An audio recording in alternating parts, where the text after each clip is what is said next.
சாத்தான்குளம் அருகே சாலையின் நடுவே போக்குவரத்திற்கும் இடையூறாக இருக்கும் மின்கம்பத்தை அகற்ற வேண்டும் என்று பொதுமக்கள் கோரிக்கை விடுத்துள்ளனர். தூத்துக்குடி மாவட்டம் சாத்தான்குளத்தை அடுத்த பலக்குறிச்சியில் உள்ள பெருமாள் நகரில் சேதமடைந்த நிலையில் இருந்த மின்கம்பம் பொதுமக்களின் கோரிக்கையை ஏற்று அகற்றப்பட்டது.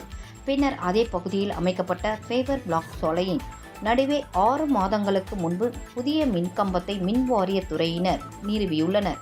இதற்கு அப்பகுதி மக்கள் எதிர்ப்பு தெரிவித்தும் அதனை பொருட்படுத்தாமல் சாலையின் நடுவே மின்கம்பம் நடப்பட்டதால் கார், ஆம்புலன்ஸ் மற்றும் பள்ளி வாகனங்களின் போக்குவரத்திற்கும் பெரும் இடையூறு ஏற்பட்டுள்ளது.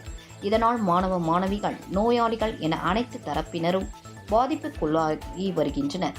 எனவே போக்குவரத்திற்கு இடையூறாக ஃபேவர் பிளாக் சாலையின் நடுவே உள்ள மின்கம்பத்தை உடனடியாக இடமாற்றம் செய்ய வேண்டும் என அப்பகுதி மக்கள் கோரிக்கை விடுத்துள்ளனர். மேலும் அதே பகுதியில் சேதமடைந்த நிலையில் எலும்புக்கூடாக காட்சியளிக்கும் மற்றொரு மின்கம்பத்தையும் மாற்ற வேண்டும் என்பது பொதுமக்களின் கோரிக்கையாக உள்ளது.